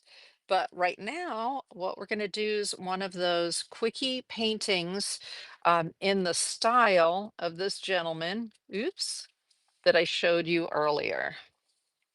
So these are real photos that I got off of Pixabay, but in sort of this style right here. Richard Musgrave Evans. Okay, see that? Ah, I just love that. Now he's using oil paint, okay, which takes a long time to dry. It's a little more flexible for doing this kind of thing in terms of the way you can make corrections. But the difference is that acrylic is a lot easier to just let it dry and put another layer right over top of it. So they both have their advantages, right? Acrylic paints and oil paints. So I'm just going to move the modeling paste. Oh, I have the gesso on my table as well. So this is an extra thick gesso. So gesso is a primer, a white primer, although it comes in black and other colors as well. But it's a primer for your canvas. Well, you can also use it as through your stencils with your palette knife. And it gives a really, it's not quite as high of a relief as modeling paste, but at a pinch, if you have a tub of gesso, go for it. You can also create that little bit of a raised effect just using gesso. It's great, great stuff. All right, let me put those away real quick like, and let's pick out some colors, and we're going to do something. So something in this sort of vein in terms of technique using the palette knives, but I need to pick one of these. Ah, I kind of like this one because do you see the grass right here? So you can actually use the edge of your palette knife and go like this, like pick up just a little bit of paint on the edge and create the grasses. So maybe we'll do this one. Okay. Remember, I use the search terms tidal pool and coastline at the same time in the search criteria in order to get these images off of Pixabay. So let me just do this. What I like to do is I put the images on my computer from Pixabay, and then I tell my computer that I want to print these images in 5 by 7, and I want two on a page. So I select two photos in my files on my computer, and then I go to say print, and then I tell it I want them 5 by 7, and then it puts them two on one page. Okay. So I like to mention that because that's the way that I like to print them in order to make them really easy to work with. So I'm going to just stick this one right over here so it's kind of a reference for me, a little bit off camera, but at least it gives me a feel for what it is that he was doing. And, mine's going to look different because it's a different hand and it's a different type of paint because he's using oil paint, right? And we're going to use acrylic paint. So let me just set this. I have to move a few things so that I can have room to set that. Oh, it's just going to go on the floor. There better not be a fire because I won't be able to go anywhere because I've got everything on the floor next to me right now. It's okay. I'm okay. I'm okay. All right. Let's just move this aside. And then um, I need a surface to paint on. So I'm going to use the some watercolor paper. This is the the Canson XL watercolor paper. Okay. Have to take a sip of coffee. Mm, let me just make sure that you can see. You'll be able to see what I'm doing. Yeah, except my coffee's in the way. Okay, hold on. Mm, I'll move my coffee cup so that y'all don't have a big old dark spot on there. There we go. So notice that this is horizontal, and so that you can see it, I'm going to work vertical on here. And so I'm just going to sort of take this concept kind of like right in the middle right here. But this is just the concept, okay? Not necessarily what my end result's going to be, but it is the concept. And of course, we're going to have a nice light blue sky. So I need looking for my turquoise. So this is the Pebeo Origin Acrylics turquoise, which they gave me to play with so I can show you. So we've got the turquoise, but this turquoise is way too dark. So I'm going to add some white. Where did my big white go? Here it is right here. So I've got my Studio Acrylics from Pebeo White. Hey, moving everything around. So I'm going to put some white on there. And remember, I'm working on the palette paper, right? So I'm going to use my favorite. Okay, let me see. I'm looking for a different one. Ah, look at that. There were two of those in there, and I couldn't find one earlier. See how this one is long and skinny? That's even a different shape and size. Okay, I might need the little one. Let's see. So right now, I like to color mix with this size and shape, and then I like to apply with either this or one of these, something like this. I apply it with. And of course, it depends on the size that you're working on because I have 5 foot long canvases that I have palette knives that look like this, but they're huge. They're like that long. Okay, so we need to get ourselves some light. Actually, the top of the sky is a little darker than that. I'm looking for something a little darker, a different kind of blue. Okay, hold on. Let's see. What do I have over here? There you go. Different type of blue. I love the turquoise, but I think for the sky, I'm going to use this one, which is cerulean blue. A lot of people use cerulean blue for the sky. Okay. And I don't have a paper towel in my hand. I definitely need a paper towel in my hand. Okay, here we go. So I'm going to start the top of the sky. Normally, if you see the top of the sky is darker and then it gets lighter as you go down. So I'm going to start with just cerulean blue at the top. It doesn't matter. There's a little bit of white on there. And I'm not going to fill the whole paper because this is more impressionistic. So I don't need to fill the whole paper. So I'm just swiping it across here. Then I'm going to add a little bit of white to it.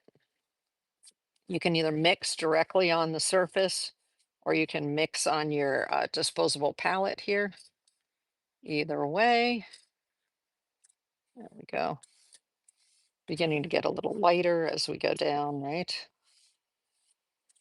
The cool thing is I can come back later, and because it's acrylics, I can just build right on top of it. Like if I go, oh, I don't like that transition tomorrow, I can just paint right over it. It's awesome. Okay, so you can see right over here, I'm kind of using the tip of my palette knife and I'm getting some more color on there. I didn't want that to be too solid. Okay, there we go. Now, the thing with paper is, since I'm putting a wet media on top of the paper, the paper is beginning to bow a little bit. Um, this is watercolor paper. So if you want to prevent it from bowing when you put water media on it, what you can do is tear a sheet off. I like how it looks. Yes, I know. I love this like very organic look to it. So I would tear a sheet off. I would take it to the sink. I would soak this sheet. So top and bottom, you just get the whole thing soaking wet. And then you lay it down on a flat surface. That's what you have those like boards for. Oftentimes you'll see an artist with their artwork taped onto a board. So you're going to take that board, you're going to set the wet paper on it, you're going to use a sponge, you're going to get the water off, and then um, you will let it, well, you can either just let it dry and then tape it down, or there's a special kind of tape that I have that you just get the tape wet and you can tape it down while it's still wet and then let it dry. And that will also prevent the buckling. Okay. So there are ways to prevent the buckling. You can look that up on the YouTube if you like, but we're just going to go for it. We are going to go for it. Yes, I'm loving how the sky is going. I do want a little bit more of that, that slightly darker up toward the top here. And as I'm going over, I'm using a very light touch. So let me bring it up so that you can see.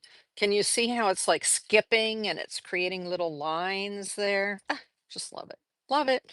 Okay, let's go a little bit lighter toward the bottom here. Well, a lot lighter, actually. It gets really, really, really, really light as we get down here. Just like a hint of blue when you as you get to the horizon. Except that right at the horizon line, about where the horizon is, there's a little bit of purple because there's some purple clouds. So, oh, this is my favorite purple. It's called Oriental Violet. I love this color.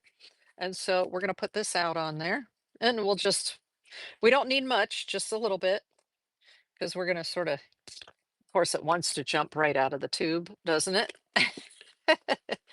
So I'm just going to take now I can use this same palette knife or I can be like, no, no, no, I want to be a little more precise. I don't want it all over the place.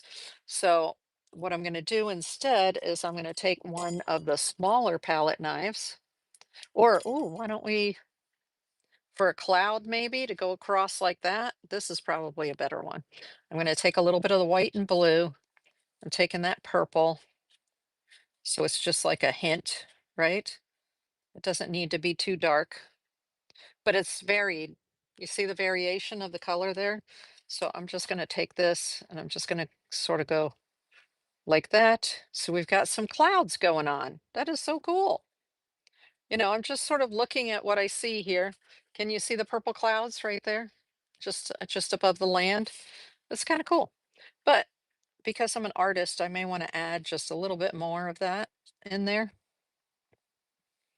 Let's just like add a little bit more in here. Why not? Because I can. Okay. So I love how like thick it is. Love that.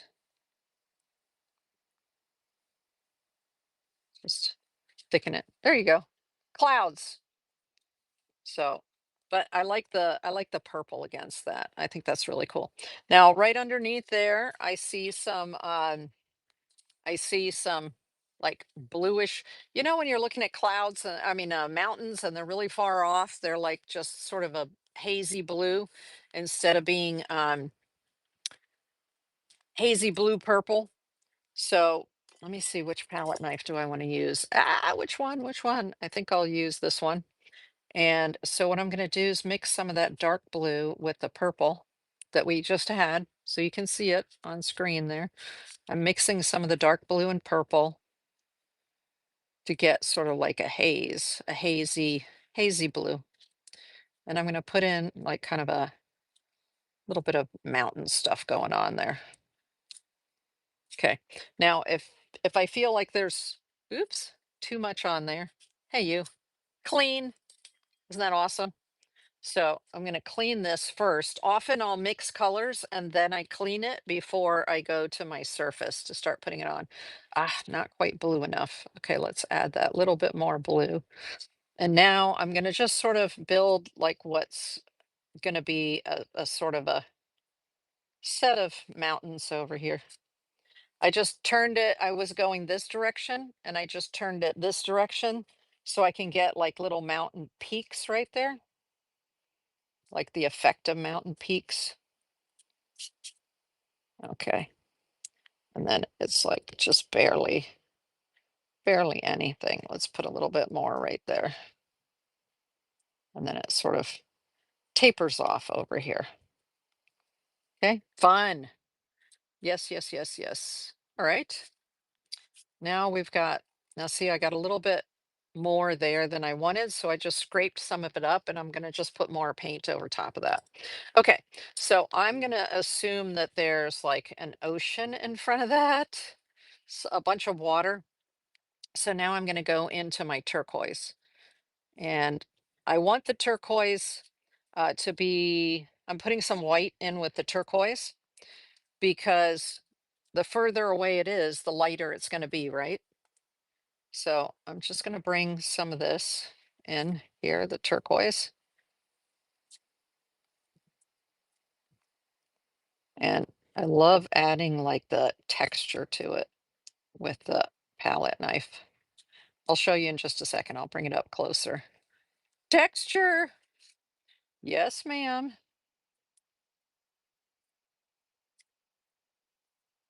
And what I want to do also is I'm feeling like, I guess we're fine. I'm kind of building everything right now straight, but usually I will have something catty corner just because that's what I like. Um, actually, why don't we do that? Since that's what I like, let's do it. So I'm going to do that a little bit more over here. Fab. I'm looking at the whole composition as I'm working on it. But I like when the paint is not like solid all one color. I like blending it over here on the disposable palette and then sort of dropping it in so you're getting that. Okay. So you see where we're going there with the texture there. Loving that texture. Loving it, loving it. Okay, now we've got some land in front of us. So that's our body of water. And then we need some dirt and some rocks and then some grass right here. Okay. So I'm looking like I need a little bit more darkness in these mountains right here. So what I'm doing, I've got a little bit of that purple and I'm blending it back in with that heather blue where we use the cerulean and the purple together. And the reason I did that is because sometimes at the base of the mountain, like where the water meets the base, it's slightly darker, y'all. So what I'm going to do is I'm going to come in here and I want to add that slight darkness to that mountain range. That's sort of like what's way, way, way back in there. And then that way you'll see some differentiation between those mountains and the water. Okay. And if I felt like this palette knife was too big for that, right? I have the smaller ones. Yes, I do. Okay, let's say that there's just adding a little more texture with it. Why not? Okay, so does that make sense? There we go. Just so that it's not too just light blue, light, blue, purpley blue, turquoise. I wanted a little something else to sort of differentiate it there. Ooh, what if I add the drama of a little bit of dark? Another thing is we have these wispy clouds up here, so I can take some of the purple and some more white. Come on, white. Or maybe I'll take a little bit of that turquoise that I have on here. This is what I do when I paint, y'all. I just sort of like, little this, little that. What if I do this? What if I do that? And then see the wispy clouds? So the clouds are going to be reflected down here in the water, right? A little bit. So I'm just bringing a little bit of that by mixing some of the turquoise and some of the purpley colors. So it just looks like there's a bit of a reflection of the clouds in the water. See there? Reflection of the clouds in the water. Okay, now, if I want to clean this, what do I do? Bam, just like that, ready to go. That's why I love working with palette knives instead of brushes, y'all. I mean, you know that I paint with brushes too, but I love my palette knives. Okay, I'm looking for some more browns. Some browns. Oops, that's that purple again. Ultramarine violet is that one. Okay, hold on. Hold on. I think we should have some orange too, right? If you look on a color wheel, the opposite of okay, let me pull it out, pull it out. There's the color wheel. Um so the opposite of blue is orange on the color wheel, right? If you go straight across. So if you mix blue and orange, look, so here's orange. If I mixed blue with it, what do I get? Like an olivey kind of dull color. But because they're opposite each other on the color wheel, if I put them next to each other, not mixed, just next to each other, they look amazing next to each other. Okay. So I definitely want some orange down in this area to complement that's what it's called, a complementary color to complement what's up here. And so I'm looking for my oranges. Come on, orange. Of course, I have like a million other colors in here. Come on, orange. You can do it. Ah, let's see. Okay, that's like a yellow. Oh, yeah. That is yellow ochre. That's kind of fun. Okay, I'm just looking for another brown. Got it. Okay, so here I have raw sienna, nice brown, right? But if I want to darken it, I have this raw umber. And if I want to lighten it, I have yellow ochre. And if I want orange, I am going to put in orange, but I'm going to use that bright orange that I showed you earlier, the Dyna that has some shimmer in it. Oh, love that. Okay, but I want to build see the back of the beach is a little bit darker here. And then as it comes up closer to you, it gets lighter like that. So let's do that. Let's see. I am going to do the darker in the background. Ooh, you know what I need to do right now? I need some room on here. So, normally when I'm on my table, I have this whole thing showing, but I can't while we're on camera. So right now, I'm not going to throw this away because I may still be able to use it. I'm actually going to spray it with water to keep it moist like that. Just a little spray of water. And then, see, I have two of these. The other one's in the other room.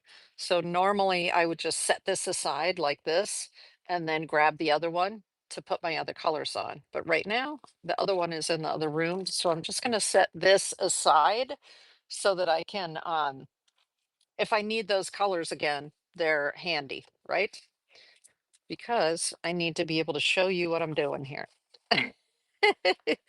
Okay, so now we're going to work in this area. I'm happy with what's going on up here. And let's take some of the dark. This is raw umber, but you could use black if what you have is black. And I'm only going to need a little bit of that. Ah, I got paint all over me already. Typical, typical, typical. So I love this raw sienna. Raw sienna is such a warm color, right? Okay.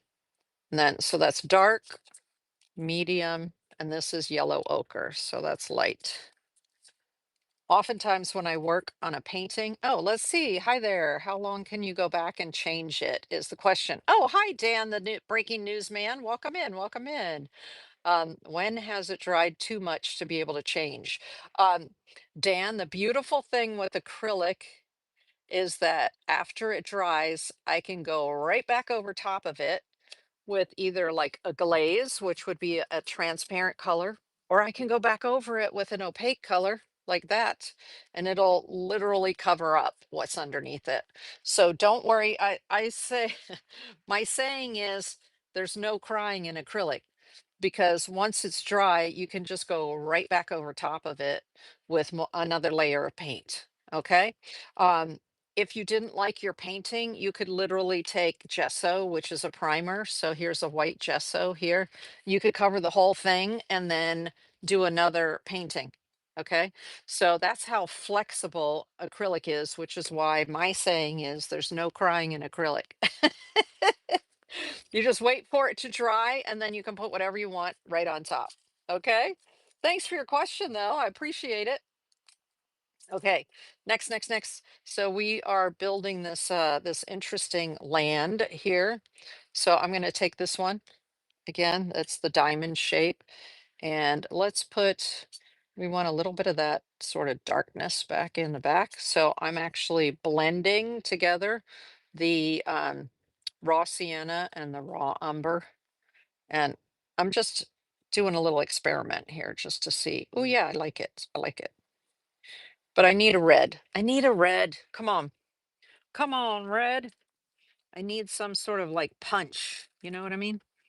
Punchy. There's the orange I was looking for, I think. Are you the orange I was looking for? No. Okay, where are you? Where are you? Red. Mm, I keep finding there we go. Is that the carmine? No. Come on, carmine. No. I'm grabbing for carmine and I'm not finding it. So I'm just going to use some of this magenta. See that pretty magenta? So I'm just going to, in order to create a little bit of interest, I'm just throwing a little bit of magenta into it. Why not? Because if I don't like it, I'm just going to cover it up later, right? So do not worry. Do not worry. Just, you know, when my students would come to me and say, should I try this? I said, the answer is always yes. When it comes to painting, the answer is always yes. Try it. How are you going to know unless you try it? You won't. Okay, so right now you can see I'm using small strokes, right? And I'm just sort of, remember, this is impressionistic. So I'm just giving the impression there.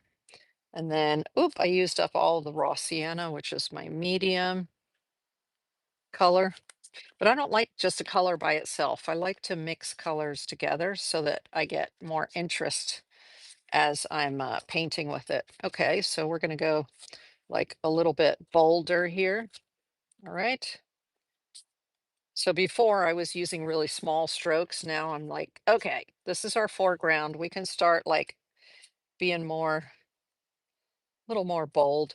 Plus, I don't have to always be going down. I can go across. So let's take a swipe across maybe too. Let's do a swipe across here. Why not? For something different, right? So that we're doing a combination, especially the land. The land looks like this. And actually, in the picture I'm looking at, the land slopes this direction. So, where's more of that dark? It's kind of fun, right?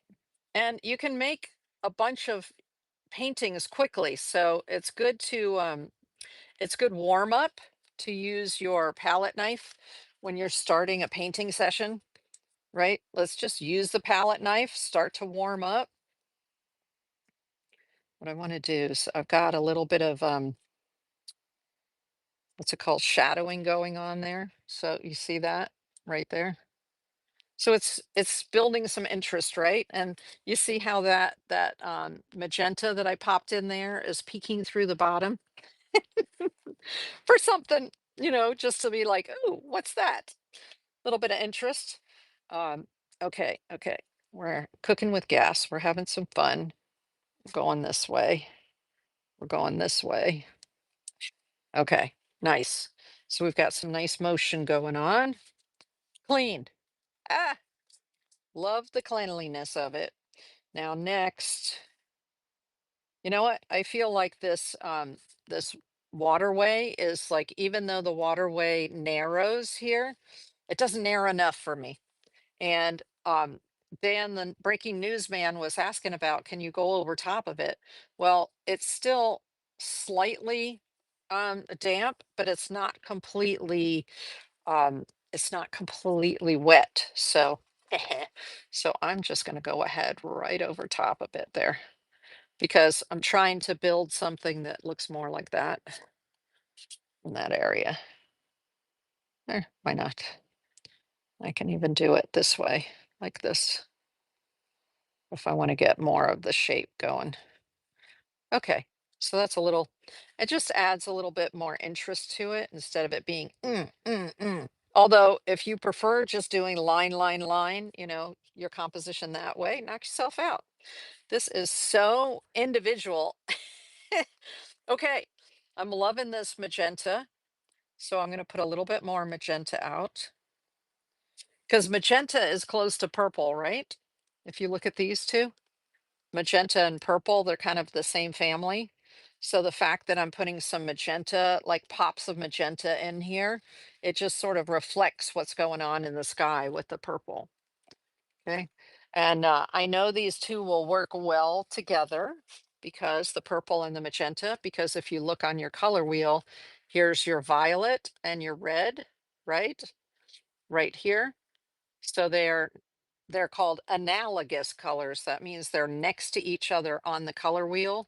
That purple going into the magenta, the red. And so they'll play nicely with each other.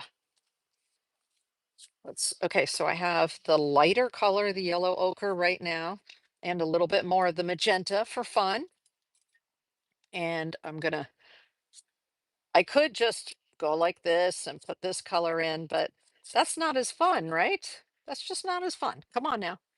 Let's sort of blend them all together in order to create something of like incredible interest there. A lot more fun. That's a lot more fun. See how it's coming up there? So maybe I want to put the grass over here and not over here. I don't know. Let's put the rest of this in, and then we'll see where we want to put the grass. Okay. So let me just bring this here, and more of that. Oh my goodness, that's so much fun. That is so much fun. Are you starting to see something happen there? I hope so. Okay. Oops. I want to put a little bit more of this in the foreground, just for the heck of it. Okay. See? Bring it down to the bottom there. All right. Now I feel like I've covered most of that area there. All right. So isn't that fun? I have not used one brush. It's very quick and easy. A lot of fun. You still, use your brain cells, rub a few brain cells together, use an inspiration, or not, use something just from your head. Now we didn't use the orange, so let me see where I can pop some of that orange in there. Maybe what I'll do is pop the orange and the green in together as the plants, right? Let's give that a try. So here's some of the orange. And then here's some of the, let's see, I have different greens here, different greens. Which one do I want to use? Not that one. No, no, no, no, no.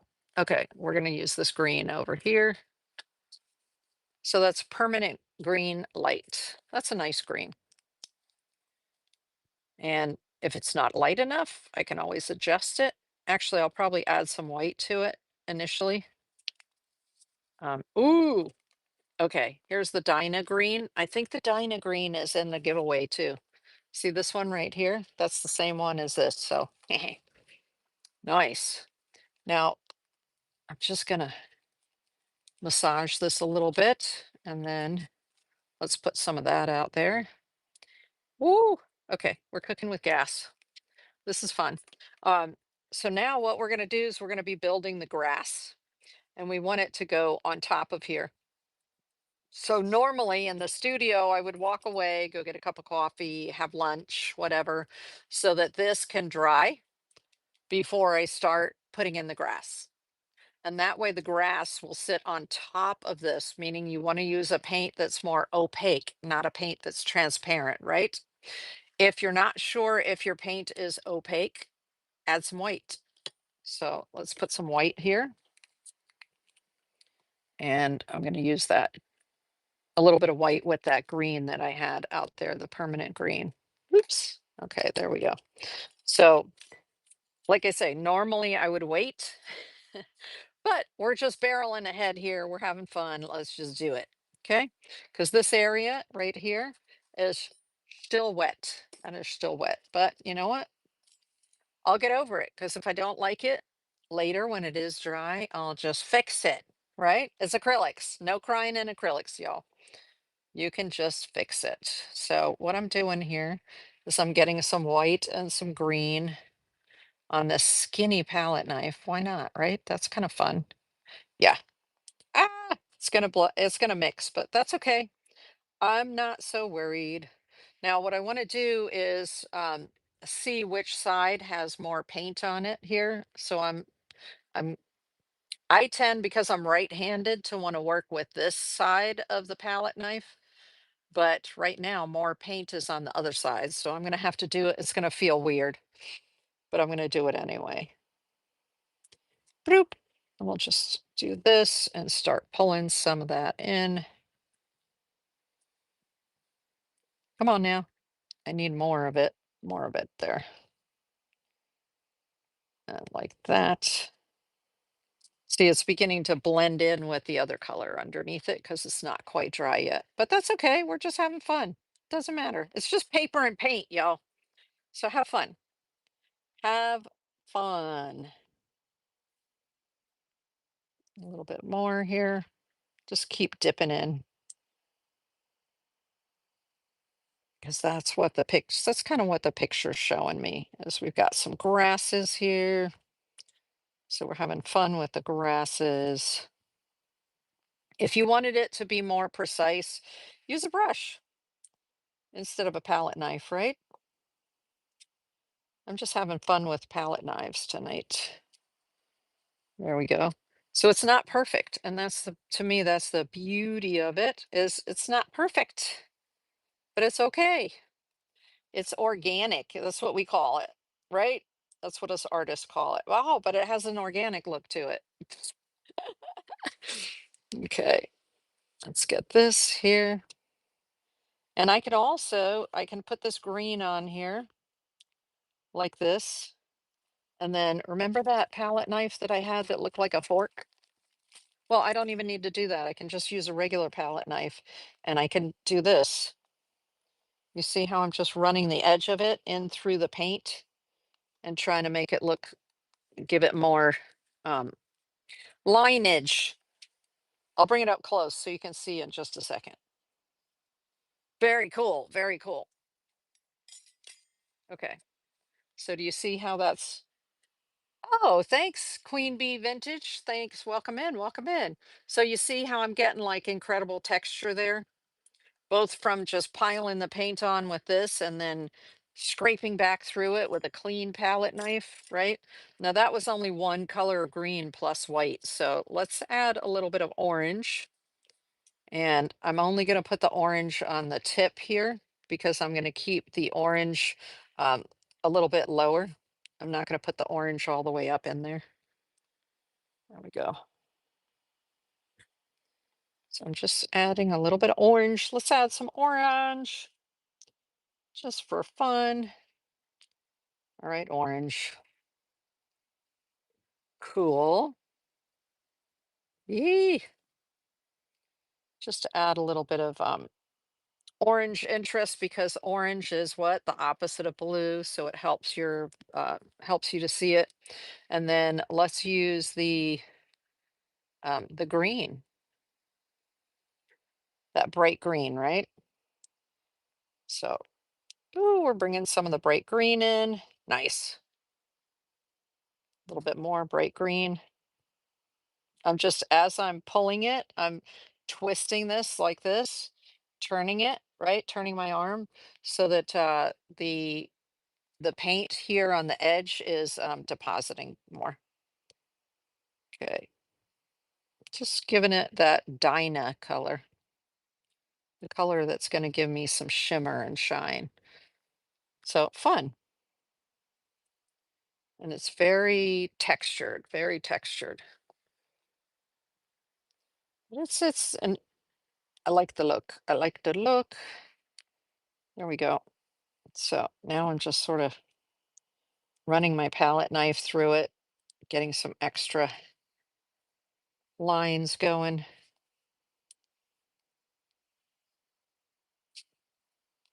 extra color. There you go. That's kind of cool, right? Cool, cool. So now a lot of this was wet, right? Like this background here mostly is still wet. So I would leave it to dry. And then I might come in here and go, you know what? I need a little more of that light color over here in order to offset the green. You can make adjustments later after it's dry. You can paint right over top of this using more acrylic without a problem. You can go back in with your palette knife. You can go back in with a brush. Um, but I like the movement. You see the swipes there with the palette knives and the scraping and the texture and all that. I love that with the palette knives. So that is it for the palette knife workshop part of the show.